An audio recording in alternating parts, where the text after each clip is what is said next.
राम राम जी, सभी भाई बहनों को राम राम। मैं हूं बाबा रामदास और आप देख रहे हैं बाबा की खरी खोटी। मेरे साथ हैं आज वरिष्ठ पत्रकार श्री ओमकार चौधरी जी। प्रणाम भाई साहब। नमस्कार। बहुत धन्यवाद आपका याद करने के लिए। आपके सभी दर्शकों को मेरा नमस्कार। स्वागत है सर आपका चैनल पे। सर, एक लेख लिखा है द इंडियन एक्सप्रेस में राहुल गांधी जी ने, और उन्होंने याद दिलाया है कि महाराष्ट्र का चुनाव भाजपा ने धांधली करके और जो मतदाता सूची थी उसमें गड़बड़ियां करके और तमाम किस्म के आरोप लगाए हैं भाजपा पे कि भाजपा ने इस तरीके से धांधली करके चुनाव जीता है। और ऐसे ही यही रिजल्ट बिहार का आने जा रहा है। एक तरह से उन्होंने बिहार के चुनाव में पहले से ही घोषणा कर दी कि भाजपा महाराष्ट्र की तरह क्लीन स्वीप करेगी और वही रिजल्ट आएगा। इसके अलावा परसों ये भोपाल में थे शायद या कहाँ थे, और 3 किस्म के घोड़े गिना रहे थे जो कि कांग्रेस में हैं। मैंने कहा यार, घोड़े तो आपने पहचान लिए, गिन लिए, कांग्रेस में जो गधे हैं उनके ऊपर भी कुछ रिसर्च होनी चाहिए कि गधे कितने हैं कांग्रेस में और किन किन पदों पे बैठे हैं। उनको घोड़ों की जगह दौड़ाया जा रहा है, तो कैसे रिजल्ट आएगा ये भी होना चाहिए। एक तरफ कहते हैं कि कांग्रेस में स्लीपर सेल हैं और कहते हैं कि आधी कांग्रेस छोड़ के चली जाए नहीं तो हम निकाल देंगे, नई कांग्रेस बनाएंगे। पर जब से इन्होंने वो स्लीपर सेल वाली पहचान की थी, एक भी घोड़ा, लंगड़ा घोड़ा या शादी ब्याह वाला घोड़ा इन्होंने हटाया नहीं है किसी पद से। ऊपर से मोदी जी ने इनकी आधी कांग्रेस ऐसे ही तोड़ ली, अपने राष्ट्रवादी ग्रुप में शामिल कर ली। शशि थरूर जैसे लोग, मनीष तिवारी जैसे लोग, वो सरेआम उन्होंने मोदी जी वाली राष्ट्रवादी लाइन ले रखी है। और तो राष्ट्रवादी लाइन लेना तो अच्छी बात है। अगर आप विदेश में जाके अपने देश की प्रशंसा कर रहे हैं, अपने देश की उपलब्धियों को गिना रहे हैं, अपने देश की समस्याओं को बता रहे हैं, अपना पॉइंट ऑफ व्यू रख रहे हैं, तो ये तो हर राष्ट्रवादी व्यक्ति का कर्तव्य है। तो राहुल गांधी बड़ा कंफ्यूज लग रहे हैं सर। उनको समझ में नहीं आ रहा है कि करें क्या वो।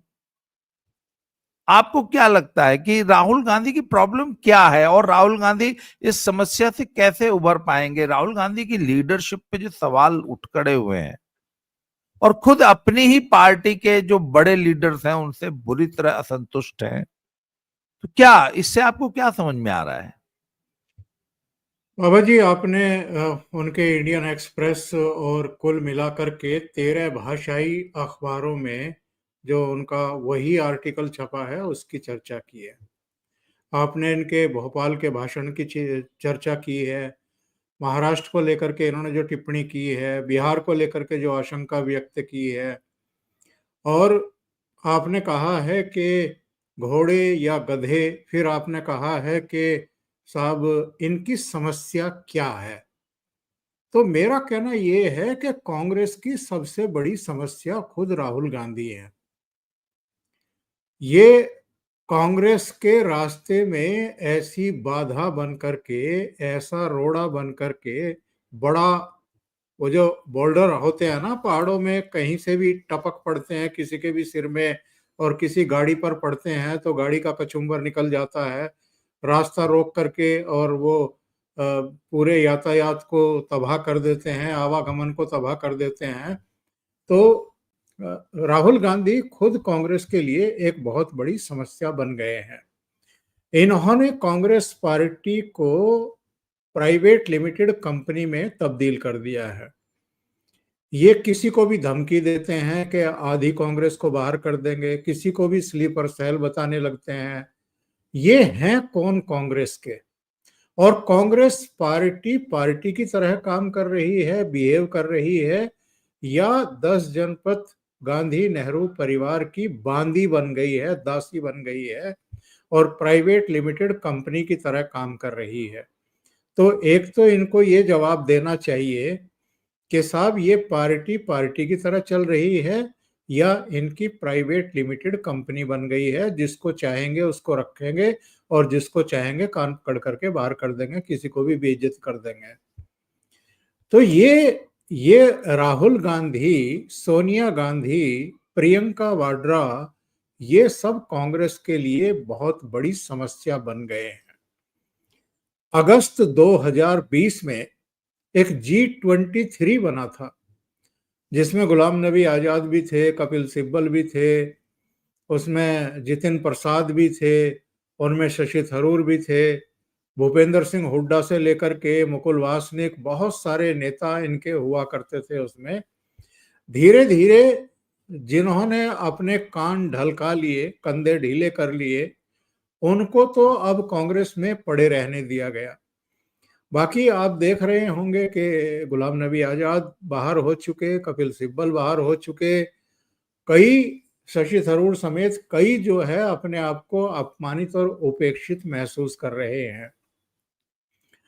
और जहां तक इनके लेख का प्रश्न है और उसके कंटेंट का प्रश्न है, तो ये जो इन्होंने महाराष्ट्र का मुद्दा उठाया उस लेख में कि साहब जनादेश चुरा लिया भारतीय जनता पार्टी ने चुनाव आयोग से मिली भगत करके, तो मैं राहुल गांधी से और उनके उनका जो राइटअप छपा है, लेख छपा है, 13 भाषाई अखबारों में 16 जगह लेख छपा है, तो उसके घोस्ट राइटर से भी पूछना चाहता हूं। लेख जरूर ये राहुल गांधी के नाम से छपा है, पर राहुल गांधी ने लिखा होगा, उनमें इतनी योग्यता है, इतनी परिपक्वता है, मैं ये मानने को तैयार नहीं हूं। तो मैं इन लोगों से ये पूछना चाहता हूं कि आंध्र प्रदेश में 2014, 2019 और 2024 तीनों बार कांग्रेस हारी है। क्या वहां भी भारतीय जनता पार्टी ने मिली भगत करके कांग्रेस को हराया है? और क्या भारतीय जनता पार्टी ने वहां सरकार बनाई? आंध्र प्रदेश में क्या भारतीय जनता पार्टी सरकार बनाने में कामयाब रही? दूसरे मैं पूछना चाहता हूं, अरुणाचल में भी ये 2 चुनाव हार चुके, 2019 और 2024। असम में भी 2016 और 2021 2 चुनाव हार चुके। बिहार में 2010 और 2020 चुनाव हार चुके। छत्तीसगढ़ में 2013, 2023 में चुनाव हार चुके। दिल्ली में लगातार 3 लोकसभा चुनाव और 4 विधानसभा चुनाव हार चुके और 0 सीटें आई हैं। गोवा में भी 2012, 2017, 2022 3 चुनाव हार चुके हैं निरंतरता में। गुजरात में तो लंबा इतिहास है इनके चुनाव हारने का, पर जब से राहुल गांधी लीडर बने हैं, इनकी सरपरस्ती में फैसले हो रहे हैं, तब से भी लगाएं तो गुजरात में 2012, 2017, 2022 तीनों चुनाव हारे हैं। तो यहां भी क्या चुनाव आयोग ने, मतलब चुनाव आयोग इतने लंबे समय से कॉन्स्पिरेसी रच रहा है भारतीय जनता पार्टी के साथ मिलकर के कांग्रेस को हरवाने के लिए। हरियाणा जो आपका पड़ोसी राज्य है, 2014, 2019, 2024 3 लगातार चुनाव हारी है। हिमाचल में 2017 में हारी है। जम्मू कश्मीर में 2014, 2024 में हारी है। झारखंड में 2014 में हारी है। कर्नाटक में 2018 में हारी है। मध्य प्रदेश में 2013 और 2023 में हारी है। महाराष्ट्र में 2014, 2019 और 2024 में हारी है। मणिपुर में 2017 और 2022 में हारी है। मेघालय में भी 2 बार इनकी लीडरशिप में 2018, 2023 में हारी। मिजोरम में 2 बार हारी, 2018 और 2023 में। नागालैंड में 2013, 2018, 2023 में हारी है। उड़ीसा में 3 चुनाव लगातार हारी है, 2014, 2019, 2024। पंजाब में 2012 में भी हारी, 2022 में भी हारी। पुडुचेरी में 2011 और 2021 2 चुनाव हार चुकी इनकी लीडरशिप में। राजस्थान में 2013, 2023 में हारी है। सिक्किम में 2014, 2019, 2024 में हारी है। तमिलनाडु में 2011, 2016 में हारी। और तमिलनाडु में इनकी खुद की सरकार बने हुए तो 5 साढ़े 5 दशक हो चुके हैं। तेलंगाना में 2014, 2018 में हारी है। त्रिपुरा में भी 2013, 2018, 2023 में हारी है। उत्तर प्रदेश में तो 1989 के बाद, नारायण दत्त तिवारी इनके आखिरी चीफ मिनिस्टर थे, उसके बाद कभी इनको जनादेश नहीं मिला। और अगर हाल की बात करें तो 2012, 17, 2022 तीनों चुनाव बहुत बुरी तरह हारी है। 2-2.5% वोट शेयर रह गया है और अब विधानसभा में केवल 2 सीटें हैं। उत्तराखंड में भी 2017 और 2022 दो लगातार चुनाव हारी। पश्चिम बंगाल में 2011, 2016, 2021 तीन चुनाव लगातार हारी है। केरल में 2016 और 2021 और लोकसभा के 2014, 2019, 2024। तो जो इतने चुनाव हरवा चुके हों कांग्रेस पार्टी को, वो किस मुंह से लीडर बने हुए हैं और वो ये तय करें कि ये घोड़े हैं या गधे हैं। क्योंकि कांग्रेस पार्टी हो या कोई और पार्टी हो, अगर उसकी लीडरशिप लगातार लुटिया डुबो रही हो तो उसको पार्टी का नेतृत्व करने का कोई हक नहीं बनता, कोई अधिकार ही नहीं बनता है कि आप लीडर बने रहे। आप में क्वालिटी क्या है जो आप पार्टी की नैया डुबो रहे हैं, पार्टी को लगातार हरवा रहे हैं और हर हार के बाद आप कोई एक बहाना तलाश करते हैं। कभी आप ईवीएम के चरित्र पर सवाल खड़े करते हैं, कभी आप कहते हैं कि जी ये सरकार तो अपनी मनमर्जी से चुनाव आयुक्त नियुक्त कर रही है, कभी कहते हैं कि जी वोट ऑफ परसेंटेज जानबूझ करके हाई दिखाया जाता है, कभी आप कहते हैं कि मतदाता जो हैं वो आश्चर्यजनक रूप से मतदाता सूची में जोड़े गए हैं। तो भैया जब ये सब काम हो रहे थे, सो रहे थे क्या? आपका पार्टी संगठन सो रहा था क्या अलग अलग राज्यों में? और क्या आपने एक भी कंप्लेंट उस समय अपने संगठन के जरिए चुनाव आयोग में डलवाई थी क्या? तो ये लगातार अपनी लीडरशिप, संगठन पर अपना वर्चस्व बनाए रखने के लिए अपने कांग्रेस के ही नेताओं और कार्यकर्ताओं को भ्रमित बनाए रखने के लिए इस तरह के झूठे आरोप लगाते हैं। चुनाव आयोग का भी इस पर जवाब आ चुका है और चुनाव आयोग ने भी यही बात कही है जो मैं आपको कह रहा हूं कि ये बहाने तलाश करते हैं। इनके पास किसी भी चीज का कोई दस्तावेजी सबूत नहीं है, कोई कंप्लेंट इनकी तरफ से नहीं आई। और हरियाणा की 24 सीटों पर इन्होंने कंप्लेंट डाली थी। 1700 पेज का जवाब चुनाव आयोग ने भेजा था। लेकिन जब आरोप लगाने पर आते हैं तो नवंबर 2024 में महाराष्ट्र को लेकर के भी इनको जवाब भेज दिया गया था। जो इनकी शंकाएं थी वो जवाब नहीं पढ़ते ये, और फिर बार बार वही चीजें दोहराना शुरू कर देते हैं। जहां तक बिहार का प्रश्न है, महाराष्ट्र का हवाला देते हुए इन्होंने कहा कि साहब जिस तरीके से महाराष्ट्र में भारतीय जनता पार्टी ने जनादेश को चुरा लिया, उसी तरीके से बिहार में भी वो तैयारी कर रही है। तो बिहार में आपका है क्या? उत्तर प्रदेश में आपका है क्या? पश्चिम बंगाल में आपका है क्या? उड़ीसा में आप कहाँ खड़े हैं? तमिलनाडु में आप कहाँ खड़े हैं? झारखंड में भी आपकी पोजीशन क्या है? जम्मू कश्मीर की 90 विधानसभा सीटों में से आपके कितने जीत करके आए हैं? और जो जीत करके आए हैं क्या उनमें एक भी हिंदू है? तो इस पार्टी का कबाड़ा हो चुका है, क्योंकि ये जो आपकी जनता होती है और जो जनता की आकांक्षाएं होती हैं, जो जनमानस होता है, उससे पूरी तरीके से कट चुके हैं। जी सर, मैं एक बड़ी मजेदार मैंने एक बात नोट की, ये महाराष्ट्र से पहले हरियाणा भी तो हारे हैं और हरियाणा में तो बिल्कुल जीता हुआ चुनाव हारे हैं। हरियाणा में कोई भी ऐसा पॉलिटिकल एनालिस्ट या नेता या सेफोलॉजिस्ट नहीं था जो भाजपा को 15 से अधिक सीटें दे रहा हो। और आपको ध्यान होगा जिस दिन काउंटिंग भी हो रही थी सर, पहले 2-2.5 घंटे तक तो कांग्रेस को 65 और 70 सीट दिखा रहे थे सारे टीवी वाले, फिर अचानक जो है बाजी पलट गई। सर ये हरियाणा का एक बार भी नाम नहीं लेते। कि हरियाणा हरवा दिया हमें चुनाव आयोग से मिली भगत करके भाजपा ने।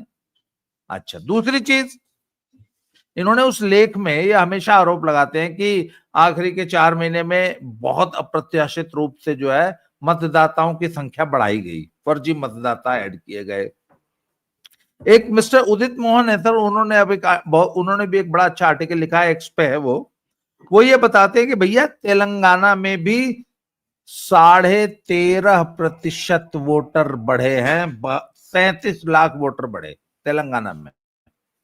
उसी तरह बंगाल में 14.3% वोटर बढ़े हैं, हिमाचल में 15% वोटर बढ़े हैं। और ये तीनों चुनाव भाजपा हारी है, तेलंगाना भी हारी, बंगाल भी हारी, हिमाचल भी हारी। मैंने तो आज तक कभी भाजपा को रोते हुए नहीं देखा।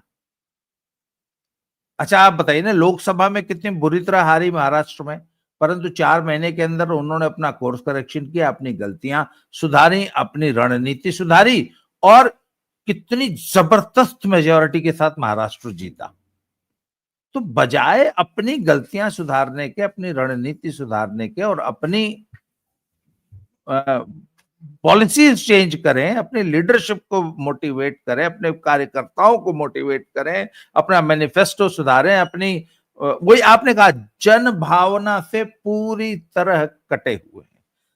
सारी दुनिया अचंभित है कि भारतीय सेना ने क्या शौर्य, क्या पराक्रम दिखाया है, और ये कह रहे हैं नरेंद्र सरेंडर हो गया, भारतीय सेना। अरे भाई, नरेंद्र सरेंडर हो गया इसका मतलब भारतीय सेना सरेंडर हो गई। तो आपने जो कहा ना सर कि ये पूरी तरह जन भावना से कट चुके हैं। भारत की जनता क्या सोचती है, ये मुस्लिम वोट बैंक को रिझाने के चक्कर में 85% हिंदुओं से पूरी तरह कटी हुई पार्टी। कल पता नहीं, बड़ा एक मजेदार हमारे एक मित्र ने जुमला किया कि ये 85% सिलेबस तो पढ़ते ही नहीं हिंदुओं वाला, ये सिर्फ 15% मुसलमानों को रिझाने, खुश करने की राजनीति कर रहे हैं। तो ईवीएम तो हैक होगी। सर, ये जो इन्होंने जो भाषण दिया है, ये क्या अपने कार्यकर्ताओं, ये इसका स्टैंड अप कॉमेडी कर रहे थे क्या जब इन्होंने कहा कि नरेंद्र सरेंडर? इन्होंने ये नहीं सोचा कि भारत की 140 करोड़ जनता, जिसमें से 85% हिंदू हैं, उनपे उनके इस जुमले की, इस गैर जिम्मेदाराना स्टैंड अप कॉमेडी का क्या दुष्प्रभाव पड़ेगा? उन्होंने एक बार भी नहीं सोचा। बाबा जी, ऐसा है कि गेम है कुछ और, उसे समझने की जरूरत है। अब ये उन सब चीजों से ऊपर उठ चुके हैं। अब ये परिवार बहुत अच्छे तरीके से समझ चुका है कि जो भारतीय जनमानस है वो इनके खिलाफ है। 3 लोकसभा चुनाव और उसमें 3 अंकों तक भी सीट नहीं पहुंच पाई लोकसभा की।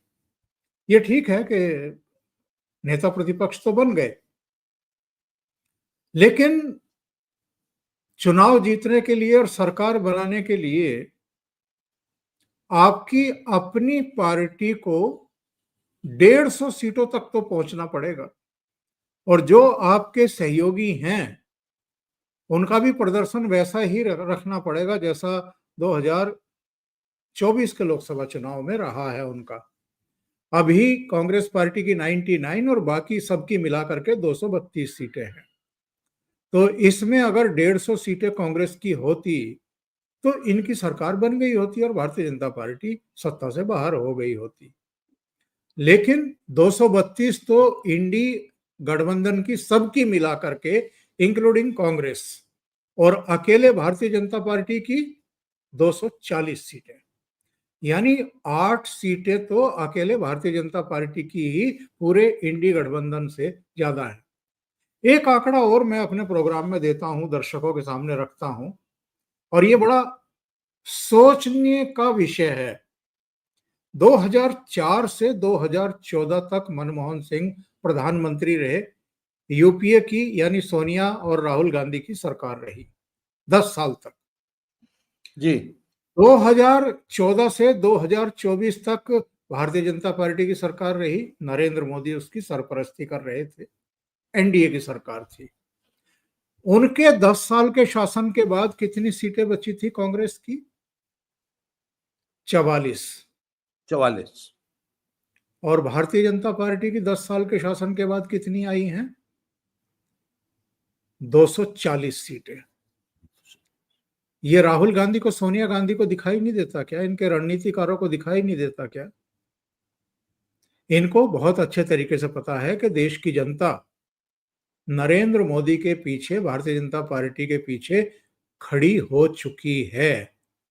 इसलिए इनको कोई वहम नहीं है कि ये कभी सत्ता में आ सकते हैं, और खास तौर से जब तक नरेंद्र मोदी हैं तब तक तो भारतीय जनता पार्टी, एनडीए की सरकार को कोई डिगा नहीं पाएगा।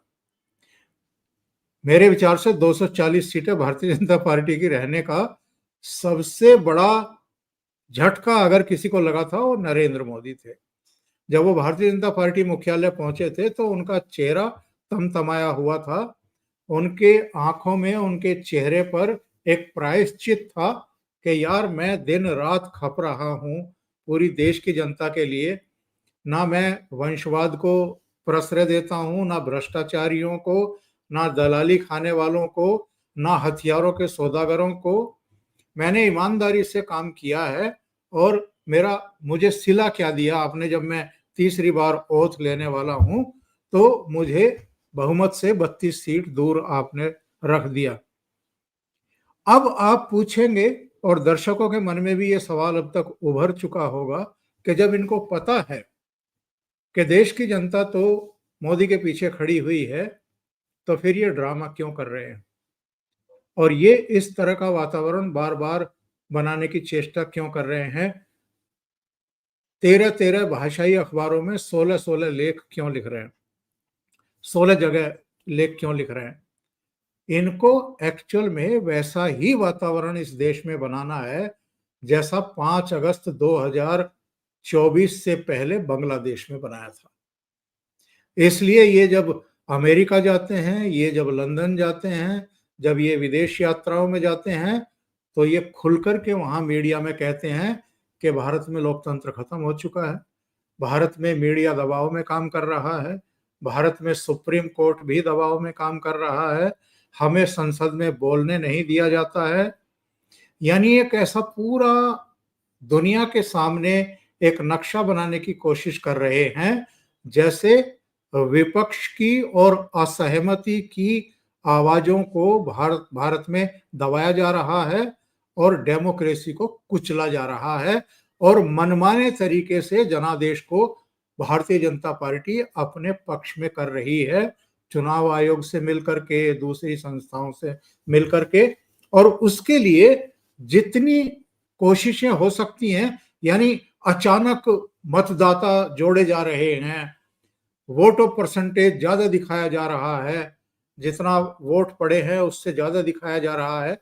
यानी ये उसी तरह का वातावरण और लोगों में उसी तरह का एक आक्रोश पैदा करके उनको सड़कों पर लाने की साजिश रच रहे हैं। आपने और दर्शकों ने ध्यान दिया होगा 2024 के चुनाव में भी और उससे पहले भी इन्होंने बार बार ये कहा है कि सारे देश में केरोसिन छिड़का जा चुका है, दिया सलाई दिखाने की जरूरत है। इन्होंने ये भी धमकी दी थी कि अगर तीसरी बार नरेंद्र मोदी प्रधानमंत्री बन जाते हैं और ये संविधान में संशोधन करते हैं तो देश में आग लग जाएगी। तो इनका सपना तो यही है कि बांग्लादेश जैसी स्थितियां पैदा की जाएं और कोई जॉर्ज सोरोस, कोई डीप स्टेट, जिस तरह वहां जमाते इस्लामी था, इसी तरह यहाँ जो कुछ संगठन हैं, हालांकि पीएफआई से लेकर के कई पर नकेल कसी जा चुकी है, पर वो लीड करें और पीछे से कांग्रेस बीएनपी की तरह, जैसा बांग्लादेश में बीएनपी ने खेल किया, तो सलाउद्दीन शोएब चौधरी ने तो ये दावा किया था कि लंदन में बांग्लादेश में शेख हसीना का तख्ता पलटने पहले एक मीटिंग हुई थी जिसमें बीएनपी के उपाध्यक्ष और खालिदा जिया उर रहमान के बेटे बीएनपी के उपाध्यक्ष भी मौजूद थे और राहुल गांधी भी मौजूद थे वहां पर। तो ये दावे किए जा चुके हैं।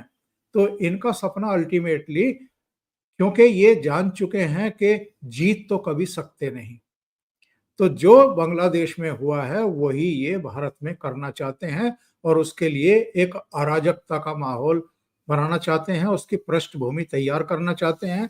और वो तभी होगी जब ये संवैधानिक संस्थाओं को भी सवालों के कटघरे में खड़ा कर दें और मोदी सरकार पर भी लोकतंत्र विरोधी गतिविधियों में शामिल होने का आरोप लगाएं।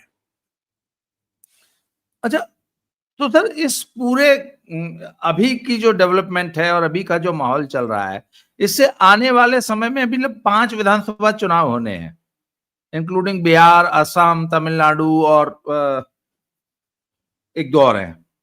अभी अगले 2.5 साल में करीब जी 9 विधानसभाओं के चुनाव होंगे। जी, तो आपको इन सभी राज्यों में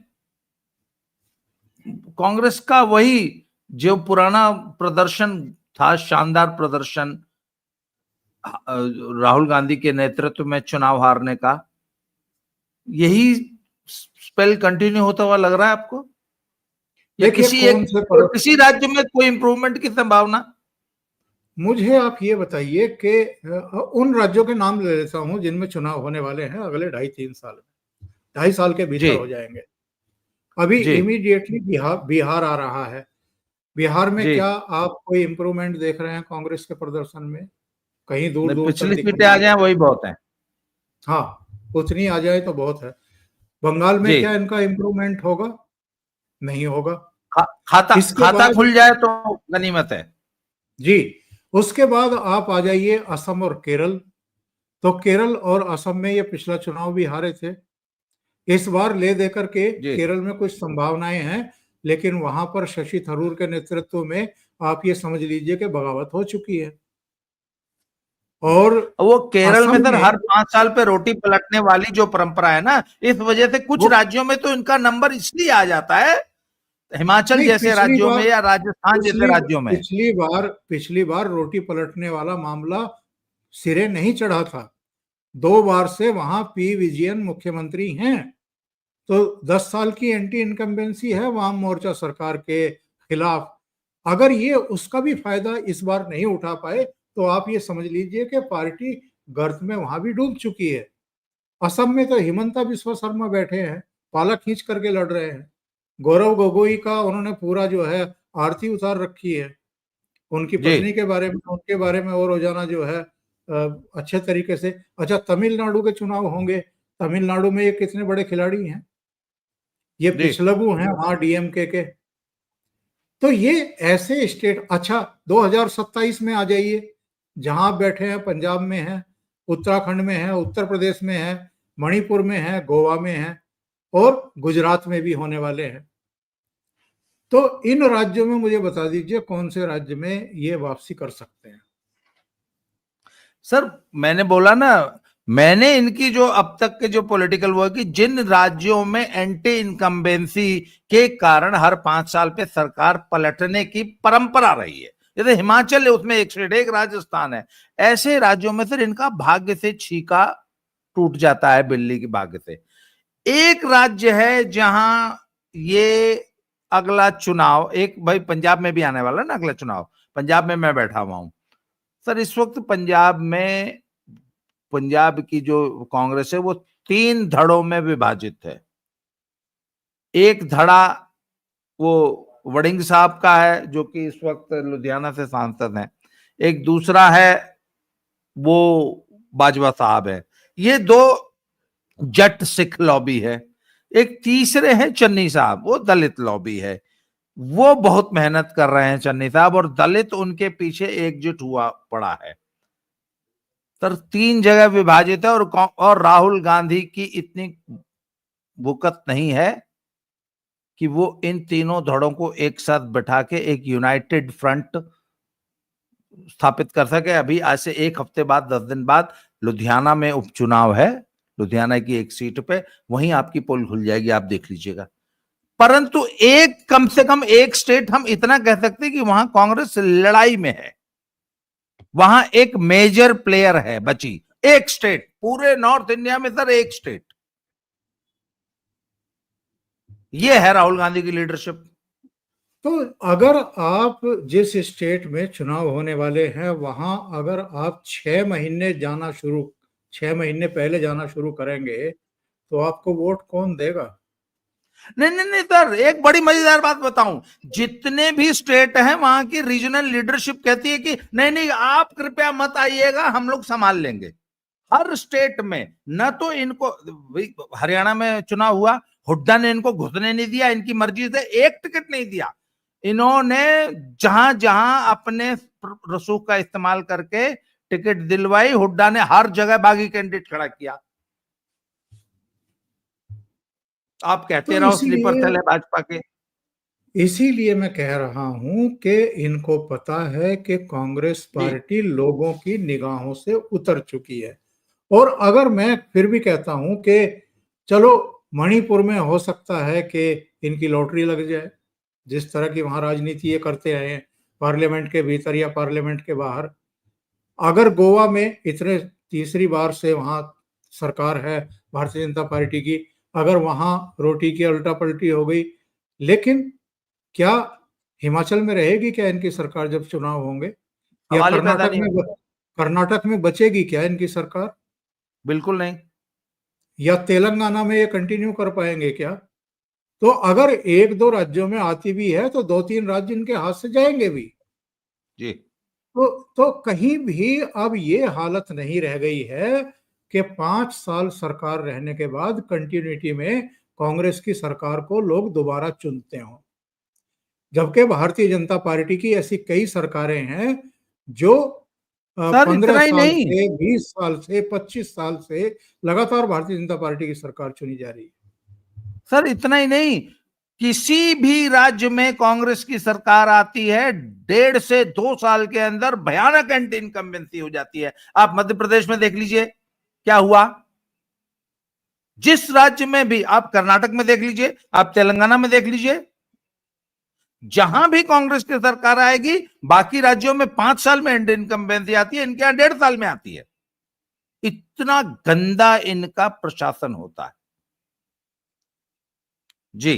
तो इसलिए ले दे करके ये अब अराजकता की स्थिति पैदा करना चाहते हैं। सारी जी। संवैधानिक संस्थाओं को ये संदेह के कटघरे में खड़ा करना चाहते हैं और अल्टीमेटली बांग्लादेश जैसा सपना देख रहे हैं जो इनका कभी पूरा होने वाला नहीं है। बांग्लादेश बांग्लादेश है, श्रीलंका और नेपाल समझने की भूल ना करें, ये भारत है और भारत में इस तरह की कोई भी कोशिश सिरे चढ़ ही नहीं सकती। उसके पीछे चाहे डीप स्टेट हो, जॉर्ज सोरोस हो, अमेरिका हो, चीन हो, कोई भी ताकत हो। सर मेरा एक अंतिम प्रश्न, अंतिम 1 मिनट मैं आपका और लूंगा। शशि थरूर, सलमान खुर्शीद और मनीष तिवारी, इन्होंने जो रास्ता कांग्रेस के लीडर्स को दिखाया है राहुल गांधी की नाक के नीचे, इस पे आपकी 1 मिनट की एक अंतिम टिप्पणी।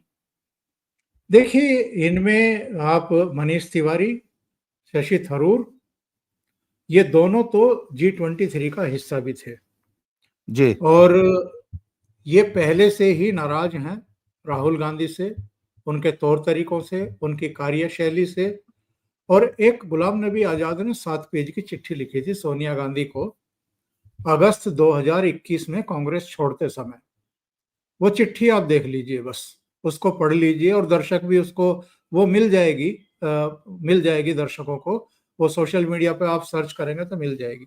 उसमें ये कहा था उन्होंने कि जब से इनको राष्ट्रीय उपाध्यक्ष बनाया और जब से इन्होंने कांग्रेस की कमान अपने हाथ में ली, इन्होंने पार्टी के जो टॉप लीडर थे, जो थिंक टैंक हुआ करते थे, अलग अलग राज्यों में फैसले लेने से पहले जिनसे सोनिया गांधी चर्चा करती थी, घंटों घंटों चर्चा करती थी, वहां की लीडरशिप को विश्वास में लेकर के फैसले लेती थी।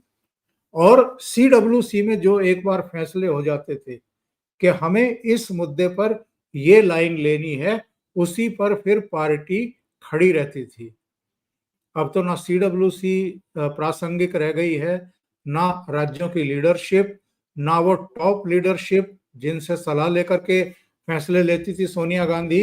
इन्होंने उन टॉप लीडरशिप की जो जो नेता थे, गुलाम नबी आजाद जैसे लोग, उनको भी बेइज्जत करना शुरू कर दिया था और उनसे मिलना बंद कर दिया था। तो कांग्रेस का भट्टा ऐसी थोड़ा बैठा है। और जो आप कह रहे हैं कि शशि थरूर या सलमान खुर्शीद या मनीष तिवारी, सलमान खुर्शीद की तो मैं गारंटी नहीं लेता, वो बेपेंदी के लोटे हैं। और वैसे भी वो कांग्रेस में नहीं होंगे तो कहाँ होंगे? ज्यादा से ज्यादा समाजवादी पार्टी में जा सकते हैं। अब इस उम्र में वो क्या समाजवादी पार्टी में जाएंगे? और समाजवादी पार्टी में भी उनके जैसे लोगों की कितनी गुंजाइश है, कितनी जगह है, ये अपने आप में एक सोचने का विषय है। भारतीय जनता पार्टी में तो उनकी कोई जगह हो नहीं सकती। हाँ, मनीष तिवारी की जगह हो सकती है और शशि थरूर की जगह हो सकती है, क्योंकि केरल में भारतीय जनता पार्टी को एक लीडर की जरूरत है जो मुख्यमंत्री का चेहरा भी वो बना सके। और शशि थरूर तो जिस दिन चाहेंगे उस दिन भारतीय जनता पार्टी में उनको ले भी लिया जाएगा और उनकी भूमिका केंद्र में भी होगी और कहीं ना कहीं उनको बहुत महत्वपूर्ण पोजीशन में नियुक्ति भी मिल जाएगी। तो मुझे लगता है कि इनसे पहले भी कांग्रेस पार्टी, जिनका मोहभंग हुआ है, कांग्रेस पार्टी छोड़ने वालों की बहुत लंबी सूची है बाबा जी, आप जानते हैं। और आगे भी ये सिलसिला चलेगा, क्योंकि जिस तरह के इनके कर्म हैं, जिस तरह की इनकी कार्यशैली है, जिस तरह की ये बदजुबानी करते हैं और जो मोदी विरोध करते करते देश विरोध पर और सेना विरोध पर आमादा हो जाते हैं, इससे इनकी अपनी छवि बिल्कुल एकदम खत्म हो चुकी है। इनकी पार्टी की छवि तबाह हो चुकी है। इनके परिवार के बारे में भी, इनके पूर्वजों के बारे में भी इन्होंने बहुत एक नेगेटिव जो है वो मैसेज पूरे देश में छोड़ा हुआ है।